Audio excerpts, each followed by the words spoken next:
दोस्तों आज हम लोग शिक्षा विभाग आए हैं और यहाँ ये पता करने की कोशिश किए कि जेटेट का एग्ज़ाम आखिर कब तक होगा। हम लोगों ने सारा चीज़ बताया और हम लोग आज पहली बार नहीं आ रहे हैं, इससे पहले भी बहुत बार आए। चंदन सर के साथ, चंदन सर भी आए, लगातार हम लोग आए, पहले नहीं लेकिन यहाँ आके हम लोग को ये पता चला दोस्तों कि आपका जो फाइल है जहाँ का तहीं पड़ा हुआ है। कहने का अर्थ है यहाँ से कहा जा रहा है कि आपका जो जेटेट का फाइल है वो मुख्यमंत्री के टेबल में भेजा हुआ है और वो जब तक स्वीकृत नहीं करेंगे तब तक फिर वहाँ से लौट के आएगा। उसके बाद ही हम लोग नियमावली पास कर सकते हैं और विज्ञापन के लिए हम लोग 10 दिन के अंदर चेक भेज सकते हैं, लेकिन अभी तक कुछ नहीं हुआ है।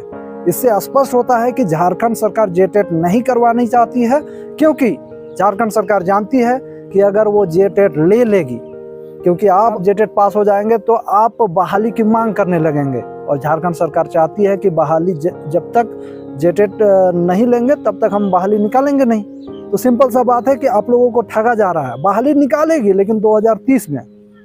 इसलिए यदि आप लोग को जल्दी निकलवाना है तो उससे पहले आपको जेटेट करवाना होगा और जेटेट कराने के लिए अब आप लोगों को घर से बाहर निकलना होगा, हम लोगों के साथ जुड़ना होगा। टेलीग्राम ग्रुप में डेली मीटिंग हो रहे हैं और सभी जिलों के एक लीडर घोषित कर दिया गया है और आपको उस ग्रुप में जुड़ के मीटिंग में हिस्सा लेना है और विधानसभा का भी हम लोग घेराव करने जा रहे हैं, तब भी कुछ होने वाला है। तो मेरा अंतिम में आप लोगों से ये कहेंगे फ्रेंड्स कि आप लोगों को अधिक से अधिक मात्रा में ग्रुप में जुड़ना होगा। चंदन सर इसका अगुवाई कर रहे हैं, चंदन सर का साथ देना होगा और साथ दीजिएगा तो फिर देखिएगा कि आपका जेटेट का एग्जाम होगा और जैसे ही जेटेट हो जाएगा हम लोग 40,000 नियुक्ति भी जल्दी से जल्दी निकलवाएंगे। और अगर नहीं आप लोग ये सब करते हैं तो फिर जहाँ हैं वहीं पड़े रहेंगे।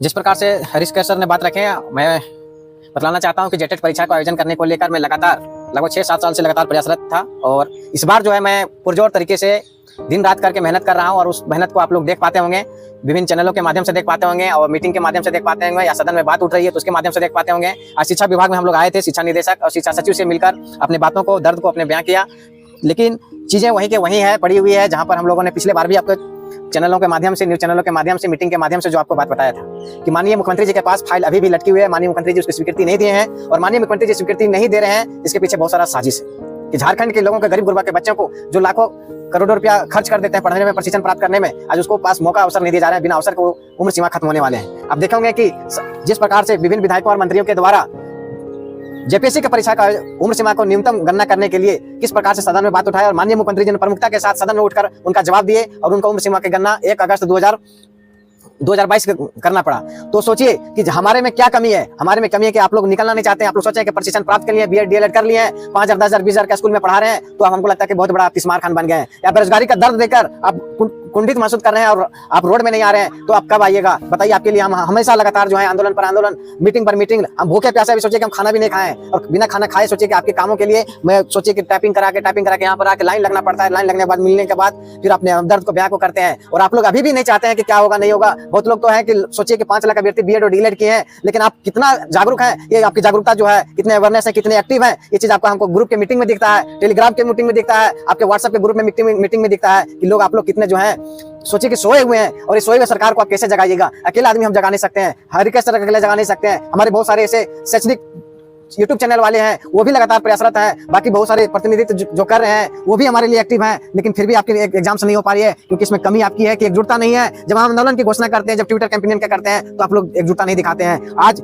फिर से मैं आह्वान करना चाहता हूँ कि मेरे द्वारा प्रयास करने के पर हमारे दो माननीय विधायकों ने सदन में भी बात को उठाया और आपने देखा होगा विभिन्न चैनलों के माध्यम से, विभिन्न यूट्यूब चैनल के माध्यम से या विभिन्न शैक्षणिक यूट्यूब चैनल के माध्यम से कि हम लोगों ने कितना प्रयास किया था। मैं अकेला सदन में जाकर लगभग 10 से 20 विधायकों का, मंत्रियों को मैं ज्ञापन सौंपा। ज्ञापन सौंपने के बाद देखिएगा कि आपके 9 तारीख और 10 तारीख को जो सवाल होने वाले हैं, जो प्रश्न काल में आपके विधायक वहां पर उठाएंगे, उसका जवाब यहाँ पर तैयार हो रही थी और वहां पर प्रक्रियाधीन लिखा जा रहा है। प्रक्रियाधीन क्यों लिखा जा रहा है? तो ये नहीं लिख देगा कि माननीय मुख्यमंत्री जी फाइल को रोके हुए हैं। तो आप लोग सोचिए कि माननीय मुख्यमंत्री जी फाइल को क्यों रोके हुए हैं? क्योंकि स्कूल साक्षरता परिवार विभाग जी माननीय मुख्यमंत्री जी के पास है और हम लोग जो है अब हमारे पास कुछ नहीं बचा है। आपके पास 2 से 3 दिन समय है, आप अपने जिला में बैठक करिए। जिला में बैठक करने के बाद जो है एक रणनीति तैयार करिए, अपने 5 नेतृत्वकर्ता को चुनिए उसमें से जो हमारे अगुवाई करे और हमारी जिला को आगे लीड करे और साथ ही साथ वहां पर आप धरना प्रदर्शन, मसाल जुलूस और साथ ही साथ अपने क्षेत्र के जो है 2 दिन के अंदर अपने विधायकों और मंत्रियों को ज्ञापन सौंपिए और साथ ही साथ आप जो है जो जिला शिक्षा पदाधिकारी हैं और जो उपायुक्त महोदय उनको ज्ञापन सौंपिए। उनके माध्यम से और अपने जनप्रतिनिधि के माध्यम से हम अपनी आवाज को बुलंद करेंगे और अपने जो भी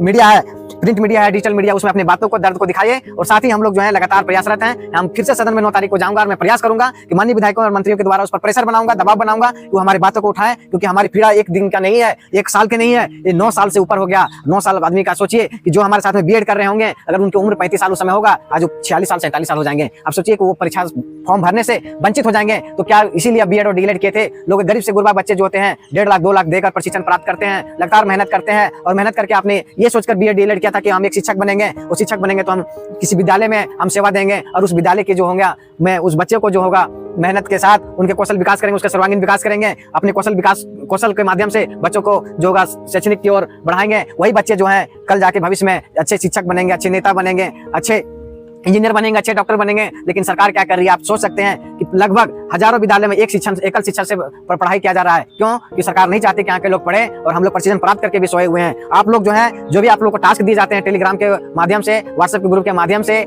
आप उसको फॉलो करिए। और इस बार जो है आंदोलन जो होगा बेहद बृहद रूप से होगा। लगभग हजारों लाखों के छात्र में जो 5 लाख प्रशिक्षण प्राप्त किए हैं, उसका सारे छात्र जो इस बार रांची कूच करेंगे और पुराना विधानसभा से फिर नई विधानसभा की ओर धरना प्रदर्शन की ओर जाएंगे, और सरकार को आईना दिखाने का काम करेंगे। नेशनल मीडिया से लेकर सारे यूट्यूब से लेकर प्रिंट मीडिया में अपने बातों को, दर्द को दिखाएंगे कि सरकार किस प्रकार से हमारी बातों का अनसुनी करती है। खासकर जो बीएड और डीएलएड झारखंड में जो प्रशिक्षण प्राप्त किए, हाई कोर्ट का आदेश भी दिया गया है। मित्रों, आप देखेंगे कि हरिकेश सर का केस जो हम लोग किए थे हाई कोर्ट में, देखेंगे हरिकेश सर बनाम जो आपका झारखंड सरकार किया गया था, 31 मार्च तक उसको भी निर्देश दिया गया था कि परीक्षा का आयोजन जो है समय पर आयोजन करना है। जबकि आप देखिए आज 6 मार्च हो गया, फिर परीक्षा का कोई प्रकार का सुगबुगाहट देखने को नहीं मिल रही है। न नियमावली की स्वीकृति मिली है, न आपका सिलेबस जारी हो पाई है, न परीक्षा फॉर्म भरने की तिथि जारी हो पाई है, न परीक्षा की तिथि जारी है। तो परीक्षा कब होगा? क्योंकि आप लोग सोए हुए हैं, और सोए हुए को जगाना बहुत मुश्किल होता है। आप लोग अभी भी नहीं जगते हैं, तो आप सोचिए कि आपकी भविष्य के चलते हमारी भविष्य भी देखिएगा कि बर्बाद हो रही है। क्योंकि आप लोग अगर चुप रहते हैं तो सरकार सोचती है कि इनका कौन है, 10 लोग, 20 लोग, 50 लोग, 1000 लोग आएंगे, इससे ज्यादा क्या होगा? तो सर आप लोग के सोने से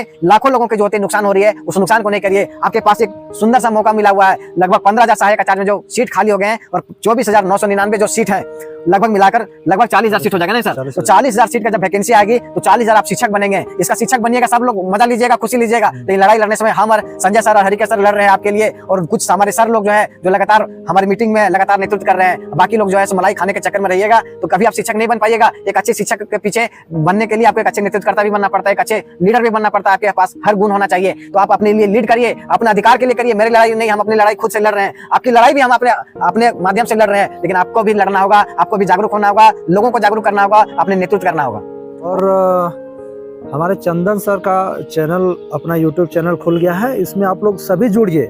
साथ ही साथ टेलीग्राम ग्रुप में आप लोग अवश्य जुड़िए और जुड़िएगा और मीटिंग में भाग लीजिएगा, तभी आपको समझ में आएगा। अभी जो 2023 में नियुक्ति हुआ, जिसका अभी भी फिलहाल नियुक्ति चल ही रहा है टीचर बहाली का, जिसमें करीबन 26,000 टीचरों की बहाली हो गई, जिसमें 15,000 सीट खाली है, बिना जेटेड का हो गया। आप सोचिए 90, 70, मतलब बहुत ही कम मार्क्स में वो लोग का हो गया। वो लोग का शुरू से यही था कि जेटेड नहीं होने देना है, और अभी भी वो लोग चाहता है कि बिना जेटेड का बहाली हो, और बिना जेटेड का बहाली होगा तो फिर से वही लोग का नियुक्ति होगा। इसलिए इस बार आप लोगों को गलती नहीं करना है और आंदोलन के लिए अवश्य आना है, नहीं तो फिर से जैसे के तैसे रह जाएंगे।